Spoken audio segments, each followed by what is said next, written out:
नमस्कार प्रिय साथियों। बहुत बहुत स्वागत है आपका अपने YouTube चैनल आर्यन एस्ट्रोलॉजी में। साथियों, जैसा कि आपने शीर्षक पढ़ ही लिया होगा कि इन 8 भावों में विराजमान होकर के राहु करते हैं अत्यधिक परेशान। साथियों, वैसे तो राहु देव जो हैं वो एक पापी ग्रह होते हैं और इनकी महादशा अंतरदशा ज्यादातर जातकों के लिए कभी भी अच्छी नहीं जाती। बहुत ही कम ऐसे केसेस होते हैं जहां पर राहु बहुत अच्छे होकर के विराजमान हो जाएं, तो राहु बहुत तरक्की और असीमित धन प्रदान करते हैं। परंतु ज्यादातर मामलों में इनके अच्छे परिणाम देखने को नहीं मिलते। कलयुग का इनको राजा भी कहा गया है, क्योंकि ये अत्यधिक बलवान हैं कलयुग में। और ये हमारी कुंडली को बुरी तरीके से इन्फ्लुएंस भी करते हैं जब इनकी महादशा लगती है। साथियों,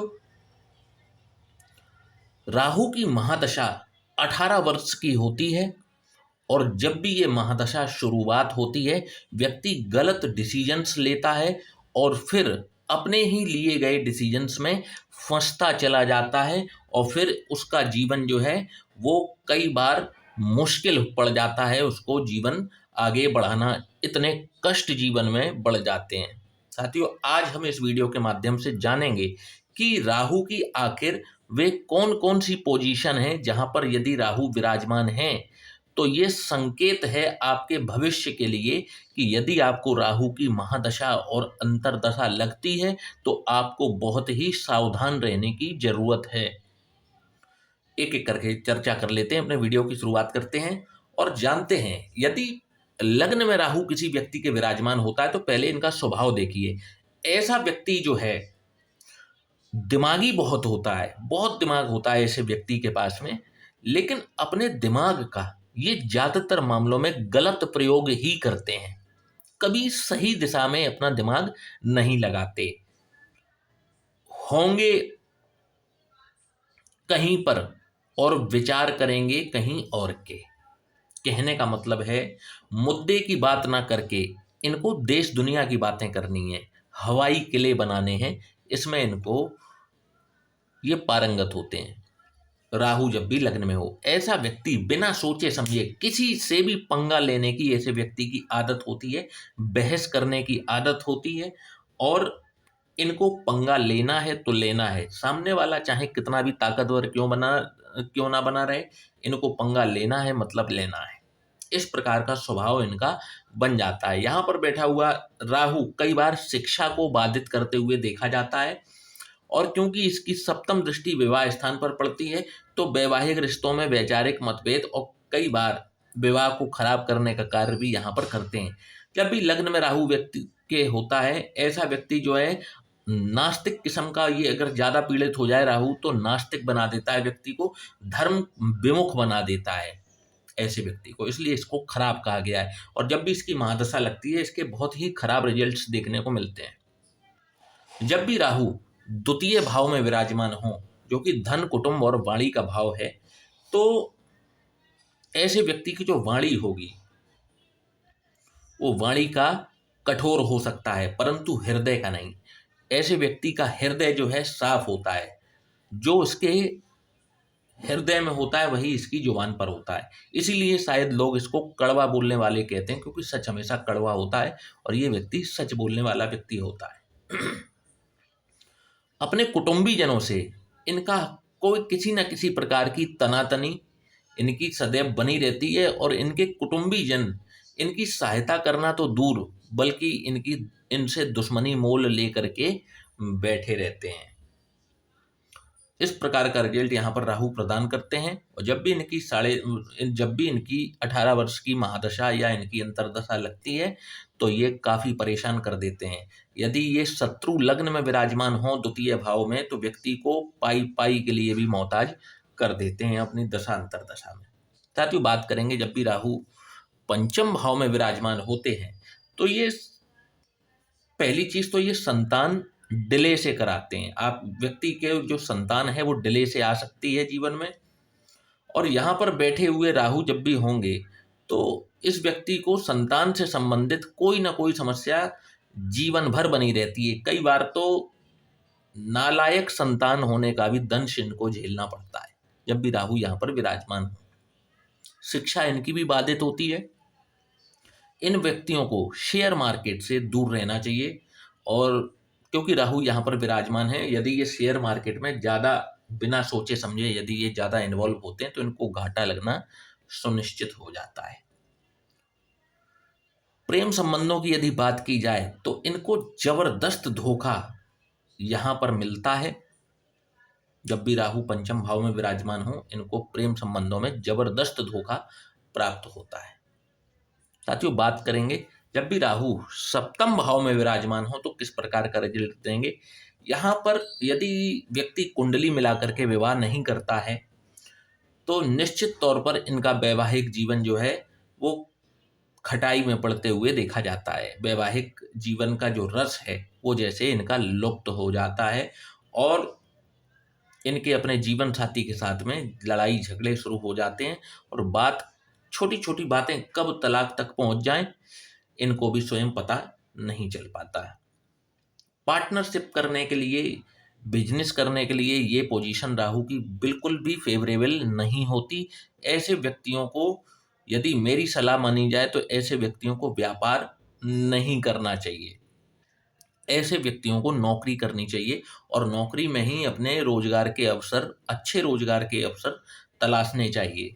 इनको व्यापार से दूरी बनाकर रखनी चाहिए, और फिर भी यदि व्यापार करना कोई मजबूरी हो जाए तो किसी विद्वान ज्योतिष से अपनी कुंडली का एक बार विश्लेषण अवश्य करवा लें, ताकि भविष्य में होने वाले घाटे से बचा जा सके। क्योंकि यदि ये यहाँ पर व्यापार करते हैं तो लगभग लगभग मान करके चलिए 99% इनको जो है घाटा होना सुनिश्चित होता है। साथियों, बात करेंगे यदि राहु अष्टम भाव में विराजमान हो तो किस प्रकार का रिजल्ट देते हैं। जब भी आप देखेंगे कि किसी भी व्यक्ति का राहु अष्टम भाव में विराजमान है और ऐसे व्यक्ति को राहु की महादशा चल गई, घोर डिप्रेशन में डाल देता है ये राहु। घोर डिप्रेशन। व्यक्ति को कई बार तो मनोचिकित्सक के पास तक जाना पड़ जाता है, इतना दिमागी रूप से व्यक्ति बीमार हो जाता है जब भी राहु अष्टम भाव में विराजमान हो। ऐसे व्यक्ति के ऊपर तंत्र मंत्र बाधाएं और भूत प्रेत बाधाएं भी ऐसे व्यक्ति को पकड़ लेती हैं जब भी अष्टम में राहु हो और राहु की महादशा चल रही हो। व्यक्ति की तंत्र मंत्र में गहरी रुचि भी हो सकती है ऐसे व्यक्ति की।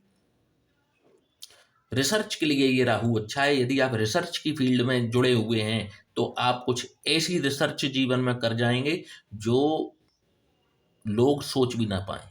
इस गहराई की रिसर्च आप कर लेंगे। यदि आप गूढ़ शास्त्रों में, उनके अध्ययन में यदि आपको रुचि है तो आप इसमें बहुत आगे जा सकते हैं। अष्टम भाव से संबंधित चीज़ों में तो ये फेवरेबल कर देगा। तंत्र मंत्र साधनाएं, ऑकल्ट साइंसेस, इन चीज़ों में तो फेवरेबल कर देगा, परंतु धन की दृष्टि से राहु ये अच्छा नहीं है। मानसिक रूप से ये बहुत प्रताड़ित करता है जब भी अष्टम भाव में किसी व्यक्ति के विराजमान हो। साथियों, बात करेंगे यदि राहु नवम भाव में विराजमान हो तो कैसे रिजल्ट दिखाएंगे। तो यहाँ पर व्यक्ति को धर्म विमुख करना, व्यक्ति के अपने पिता के साथ में वैचारिक मतभेद होना यहाँ पर सुनिश्चित हो जाते हैं। जैसे ही राहु यहाँ पर विराजमान हुआ, आप ये मान करके चलिए व्यक्ति धर्म विमुख हुआ। धर्म में उसकी कोई रुचि नहीं रह जाती, बल्कि अदर धर्मों में ये रुचि लेना शुरू कर देता है। जब भी राहु जो है नवम भाव में हो, आप देखेंगे कि ऐसा व्यक्ति जो है अपने धर्म को तो इतनी तवज्जो नहीं देता, परंतु दूसरे धर्मों में इसको बहुत गहरी रुचि होने लगती है। कई बार ये विवाह भी जो है वो अंतर जातीय विवाह करना पसंद करते हैं। अंतर जातीय, इंटरकास्ट मैरिज। और इनके पिता से भी इनके वैचारिक मतभेद अवश्य होते हैं, और यदि किसी कारण से और ग्रहों के शुभ प्रभाव से इनके पिता के साथ में संबंध अच्छे रह भी गए तो इनके पिता का जीवन संकटपूर्ण और कष्टपूर्ण निश्चित तौर पर होता है जब भी राहु नवम भाव में विराजमान हो। साथियों, बात करेंगे और इस पर जब भी महादशा चालू होती है तो ये व्यक्ति जो है बहुत परेशान होते हैं जब भी नवम भाव में राहु हो। साथियों, बात करेंगे जब भी दशम भाव में राहु विराजमान हो किस प्रकार का रिजल्ट देते हैं। दशम भाव का राहु व्यक्ति को कर्मठ तो बनाता है, मेहनती तो बनाता है, परंतु इनके प्रोफेशन को बार बार चेंज भी करवाता है, क्योंकि राहु सेटिस्फाइड नहीं होता। दशम भाव में राहु को राक्षसों की सेना के ये सेनापति हैं।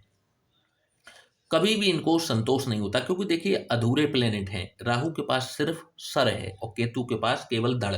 ये खुद में अधूरे प्लेनेट हैं। जिस भाव में बैठते हैं उस भाव से संबंधित अधूरापन ये लेकर के आते हैं। अब यदि आपके कर्म में बैठे हैं, आपके कर्म भाव में बैठे हैं, दशम स्थान में बैठे हैं, तो ये आपको कर्म में कभी भी सेटिस्फाइड होने नहीं देते। इसीलिए व्यक्ति जो है वर्कोहोलिक हो जाता है, बहुत मेहनत करना शुरू कर देता है, कई चीज़ों में जो है व्यक्ति एक साथ हाथ डालता है, परंतु उसका किसी भी एक कार्य पर टिकना बड़ा मुश्किल हो जाता है। निरंतर इनके प्रोफेशन चेंज होते रहते हैं। अगर ये नौकरी कर रहे हैं तो कई कंपनियां ये चेंज करते रहेंगे, कैरियर को अनस्टेबल कर देते हैं, अस्थिर कर देते हैं।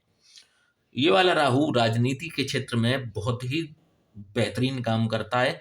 व्यक्ति राजनीति के क्षेत्र में धुरंधर होता है, परंतु राजनीति के क्षेत्र में ही मैं बता रहा हूं, और अन्य क्षेत्रों में यदि ये कार्य करते हैं तो इनको, यदि ये बिजनेस करेंगे तो बिजनेस में इनको परेशानी उठानी पड़ती है, नौकरी करेंगे तो नौकरी में परेशानी इनको उठानी पड़ती है।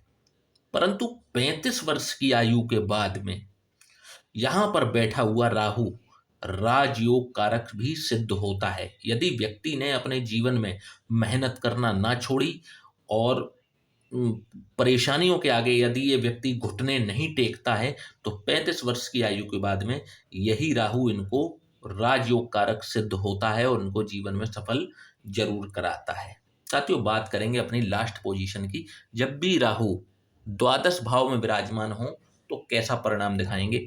तो साथियों, द्वादश भाव का राहु, पहली चीज आप ध्यान रखिए कि व्यक्ति को अपना देश छुड़वाता है। देश का मतलब जिस जन्म स्थान, जहां पर भी ऐसे व्यक्ति का जन्म हुआ हो, उससे काफी दूर जाकर के ही ये तरक्की देता है।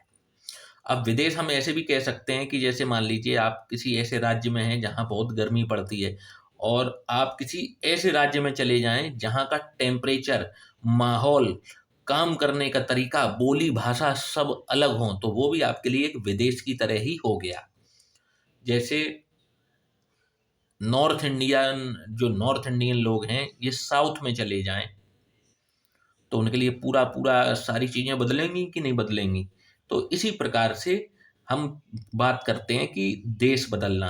अब देश में ये विदेश भी हो सकता है, अपने ही देश में आप काफ़ी दूर जा कर के रहने लगे हैं अपने जन्म स्थान से, तो भी ये वही चीज़ एप्लीकेबिलिटी हो जाएगी राहु की। यहाँ पर राहु जो है वो दूर जा कर के, घर से दूर जा कर के तरक्की देता है, पहली चीज़। दूसरी चीज, किसी ना किसी लिटिगेशन में ये हमेशा फंसाता है आपको, कोर्ट कचहरी के चक्करों में आपका काफी समय जो है वो बर्बाद कराता है। यहाँ पर बैठा, क्योंकि व्यय भाव है, यहाँ पर राहु जो है आपको आय से अधिक धन भी खर्च कराता है। इसके अलावा सही समय पर ये लोग सही निर्णय न ले पाने के कारण जीवन के कई अवसर जो हैं, अच्छे अवसर खो बैठते हैं। और यदि इनको राहु की महादशा लगती है तो प्रताड़ना किसे कहा जाता है और धरती पर नर्क किसे कहा जाता है, आप ऐसे व्यक्ति से पूछिएगा, ये व्यक्ति आपको जरूर बताएगा। अब आपके लिए आज के लिए गोल्डन टिप, यदि आपके ऊपर भी राहु की महादशा अंतरदशा चल रही है तो आपको एक बहुत ही अच्छा उपाय इसका मैं बता देता हूं। अपने नज़दीक कहीं पर भी एक शिवालय तलाश लीजिए, जहां पर भी शिव मंदिर हो आप उसको तलाश लीजिए, और प्रतिदिन प्रतिदिन एक लोटा जल दक्षिण दिशा में खुद बैठें, और उत्तर दिशा की ओर आपका मुख होना चाहिए, और भगवान शिव के ऊपर आप एक लोटा जल प्रतिदिन अर्पण कीजिए, और साथ ही इनको बेलपत्र भी अर्पित कीजिए। भोले बाबा आप पर निश्चित तौर पर कृपा करते हैं, और राहु एकमात्र ऐसा ग्रह है जो भोले बाबा से थर थर कांपता है। तो आप भोलेनाथ की शरण में जाएं, 1 लोटा जल प्रतिदिन उनको अर्पित करें बेलपत्र के साथ में। आपको शिव जी की कृपा निश्चित तौर पर प्राप्त होगी और आप राहु जनित पीड़ा से निश्चित तौर पर मुक्त होंगे। आशा करता हूं कि आज का ये वीडियो आपको पसंद आया होगा। तो वीडियो को लाइक और चैनल को सब्सक्राइब करना ना भूलिएगा। यदि आप भी अपनी कुंडली का विश्लेषण करवाना चाहते हैं तो नीचे दिए हुए इस व्हाट्सएप नंबर पर आप हमसे संपर्क कर सकते हैं। जय श्री राम।